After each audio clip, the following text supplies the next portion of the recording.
स्वागत है आपका हमारे चैनल पर। मैं हूं आपके साथ शिप्रा सैनी। उत्तर प्रदेश में 4 चरण के मतदान हो चुके हैं और 3 चरण के मतदान अभी बाकी हैं, लेकिन ऐसा लगता है कि विपक्ष को कहीं न कहीं चुनावी नतीजे नजर आने लगे हैं, क्योंकि उनके तमाम आरोप साफ तौर पर यही बयां कर रहे हैं। समाजवादी पार्टी ने कल चौथे चरण के मतदान के दौरान 5 घंटे के अंदर लगभग 150 शिकायतें दर्ज कराई, तो वहीं अब कांग्रेस पार्टी के नेता उदित राज ने ये कहा है कि विपक्ष को दरअसल इन चुनावों का बहिष्कार करना चाहिए, क्योंकि चुनावों में बहुत ज्यादा गड़बड़ी हो रही है। ये अपने आप में हैरान करने वाले बयान हैं कि दरअसल हार को कहीं ना कहीं ये तमाम विपक्षी दल देख रहे हैं और शायद यही वजह है कि इस तरीके से अब पूरा ठीकरा जो है वो ईवीएम पर फोड़ा जा रहा है। पहले से ही ईवीएम का रोना शुरू हो चुका है और इसी कड़ी में कांग्रेस पार्टी के नेता उदित राज का बयान सामने आया है। आपको बता दें, उदित राज की ओर से ट्वीट किया गया है जिसमें उन्होंने लिखा है कि उत्तर प्रदेश चुनाव में भारी गड़बड़ी हुई है,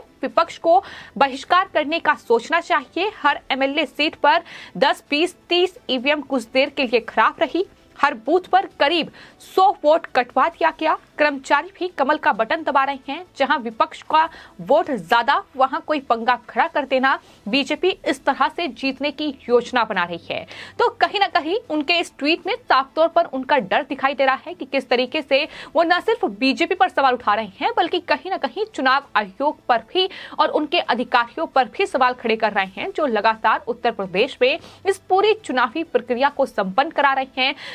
कुछ जगहों पर ईवीएम में खराबी, जिसके बाद उन्हें तुरंत ठीक कर लिया गया, लेकिन इस तरीके से अधिकारियों पर ही ये आरोप लगाना कि वहां अधिकारी बैठकर बीजेपी के पक्ष में मतदान की अपील कर रहे हैं, बीजेपी के पक्ष में मतदान करने पर मजबूर कर रहे हैं। और हमने देखा कि चौथे चरण के मतदान के दौरान भी समाजवादी पार्टी की ओर से ऐसी तमाम शिकायतें जो हैं वो कहीं ना कहीं चुनाव आयोग में दर्ज कराई गई। लगभग 5 घंटे के अंदर 150 शिकायतें समाजवादी पार्टी की ओर से दर्ज कराई गई हैं।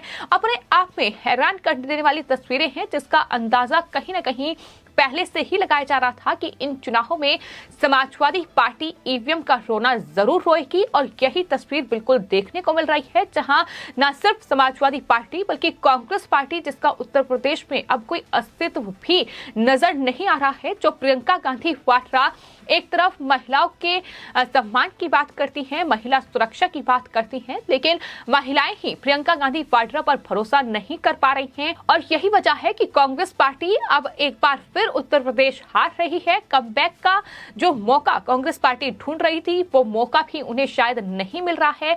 और इस तरीके के ट्वीट अब उदित राज जैसे नेता कर रहे हैं। हालांकि कल चुनाव के दौरान भी उनकी तरफ से ट्वीट किया गया और उत्तर प्रदेश में बीजेपी पहली और तीसरे चरण की हार के बाद रणनीति उन्होंने बदल दी है।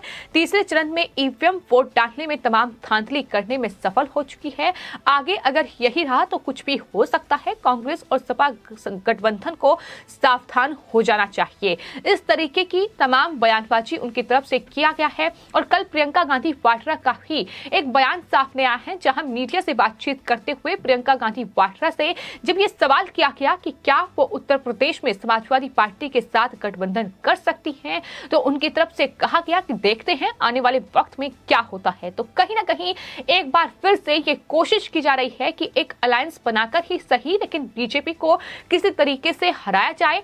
अगर अब मतों के जरिए नहीं हार रही है तो इस तरीके से तमाम पार्टियां गठबंधन कर लें, तमाम पार्टियां जो है वो कहीं ना कहीं चुनावों का बहिष्कार करे। इस तरीके से अब रणनीति जो है वो बनाने की तैयारी की जा रही है। तो इससे साफ पता चलता है कि किस तरीके से चुनावी हार कहीं ना कहीं कांग्रेस पार्टी समेत तमाम विपक्षी दल देख रहे हैं। और यही वजह है कि इस तरीके से उत्तर प्रदेश के मुख्यमंत्री योगी आदित्यनाथ के खिलाफ ये मोर्चा खोलने की तैयारी हो रही है। समाजवादी पार्टी की शिकायतें अपने आप में ये बयां करने के लिए काफी है कि किस तरीके से समाजवादी पार्टी को हार का डर है। और यही वजह है कि कल उत्तर प्रदेश के 9 जिलों में मतदान हुए, जिसमें लखनऊ महत्वपूर्ण था, जिसमें लखीमपुर खीरी और तमाम बड़ी सीटें थीं जिन पर चुनाव हुए हैं। और इस दौरान हमने देखा कि तमाम 9 जिलों में अलग अलग पोलिंग बूथ पर समाजवादी पार्टी के कार्यकर्ता अलग अलग आरोप मढ़ते नजर आए। कहीं पर यह कहा गया कि ईवीएम पर फेविक्विक डाल दी गई है, समाजवादी पार्टी का बटन नहीं दब रहा है।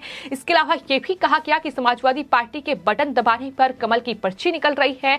आरोप आरोप ये भी लगाए गए कि दरअसल जो बीजेपी के पोलिंग एजेंट है वो अंदर बैठे हुए हैं और वो वहां बीजेपी का बटन दबा रहे हैं। तो इस तरीके से चुनाव जो अधिकारी हैं उन पर भी आरोप मढ़े गए। तो लगातार इस तरीके के आरोपों की झड़ी लग रही है, शिकायतों का अंबार लग रहा है और लगातार चुनावी प्रक्रिया संपन्न हो रही है। और हम देखेंगे कि अगर चुनावी नतीजे विपक्ष के पक्ष में नहीं जाते हैं तो जाहिर तौर पर यह हंगामा समाजवादी पार्टी की ओर से बढ़ता दिखाई देगा। और सिर्फ इतना ही नहीं, ये बीजेपी भी साफ तौर पर कह चुकी है, पहले चरण के मतदान के साथ ही जिस तरीके से ईवीएम का रोना शुरू हुआ उसके बाद समाजवादी पार्टी पर हमला बोलते हुए बीजेपी के तमाम नेताओं ने ये कहा था कि ये सिर्फ शुरुआत है, जैसे जैसे मतदान की प्रक्रिया आगे बढ़ेगी वैसे वैसे समाजवादी पार्टी का ईवीएम का रोना और ज्यादा देखने को मिलेगा। और यही तस्वीर कुल मिलाकर देखने को मिल रही है।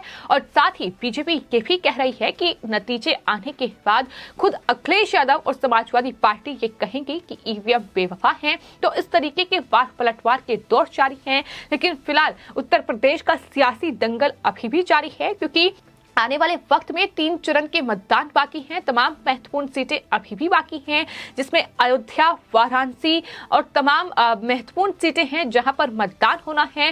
तो आने वाले वक्त में और विपक्ष की कितनी बौखलाहट बढ़ती है और विपक्ष कितना ईवीएम चिल्लाता है, ये देखना होगा। क्योंकि फिलहाल 4 चरण के मतदान में हमने ये देखा कि किस तरीके से खासतौर पर समाजवादी पार्टी की ओर से ईवीएम का रोना रोया क्या है। और लगभग हर एक जिले के हर एक पोलिंग बूथ पर कहीं ना कहीं इस तरीके की शिकायतें जो हैं वो समाजवादी पार्टी की ओर से की गई हैं। यानी पूरी प्रक्रिया पर ही सवाल उठाए जा रहे हैं। ये अपने आप में बेहद गंभीर है कि चुनाव को प्रभावित करने का आरोप एक तरफ विपक्ष बीजेपी पर लगा रहा है, लेकिन कहीं ना कहीं इस तरीके की शिकायतें दर्ज कराकर पोलिंग बूथ पर हंगामा करके इस तरीके से वहां मतदान प्रक्रिया को रोकने की कोशिश भी की जा रही है। तमाम चीजें हो रही हैं लगातार और इस बीच चुनाव भी लगातार जारी है। लेकिन समाजवादी पार्टी के साथ साथ अब कांग्रेस की भी एंट्री हो गई है ऐसा लगता है। और कांग्रेस अब ये अपील कर रही है कि विपक्ष को अब चुनाव के बहिष्कार के बारे में सोचना चाहिए। तो इस तरीके की दलीलें भी उनकी तरफ से दी जा रही हैं।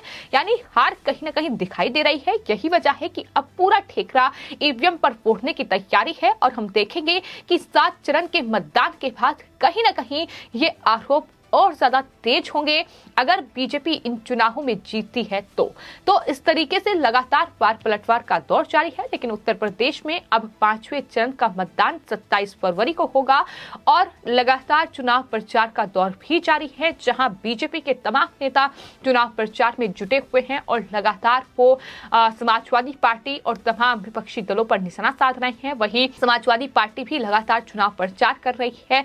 तो फिलहाल सियासी दंगल का नतीजा क्या होगा ये 10 मार्च को सामने आएगा। लेकिन कहीं ना कहीं विपक्षी दलों को नतीजे दिख रहे हैं और शायद यही वजह है कि इस तरीके से अब ईवीएम को लेकर के तमाम ट्वीट किए जा रहे हैं, जिसमें दावा ये किया जा रहा है कि उत्तर प्रदेश में बीजेपी चुनाव में गड़बड़ी कर रही है और चुनाव का बहिष्कार होना चाहिए। वहां तमाम एमएलए की जो सीटें हैं वहां 10, 20, 30 ईवीएम खराब हैं और इस तरीके के आरोप मढ़कर कहीं ना कहीं अपने आप को बचाने की कोशिश भी ये तमाम विपक्षी दल कर रहे हैं। क्योंकि एक बार फिर से उत्तर प्रदेश की जनता का जो सर्वे है, जो मूड है, वो ये बता रहा है कि कहीं ना कहीं बीजेपी की योजनाओं पर भरोसा किया गया है। उसमें सबसे बड़ी जो योजना है वो मुफ्त राशन की व्यवस्था जो लोगों के लिए की गई है। इसके अलावा जो किसान सम्मान निधि किसानों के खाते में डायरेक्ट पहुंच रही है। कहीं ना कहीं महिला सुरक्षा के लिए जो काम उत्तर प्रदेश में हुआ है वो कहीं ना कहीं बीजेपी के फेवर में जाता दिखाई दे रहा है। इस तरीके से बीजेपी कई मामलों में कहीं कहीं समाजवादी पार्टी को मुकाबला जो है वो बखूबी तरीके से कर पा रही है। और यही वजह है कि इन चुनावों के नतीजे क्या होंगे इस पर सबकी निगाहें टिकी हुई हैं। लेकिन फिलहाल ये विपक्ष का मूड है जो सामने आया है, जहां हार कहीं ना कहीं दिख रही है और यही वजह है कि चुनावों को बहिष्कार करने की बात कही जा रही है। फिलहाल आपकी इस पूरे मामले पर क्या राय है हमें कमेंट बॉक्स में जरूर लिखें और चैनल को सब्सक्राइब करें। धन्यवाद।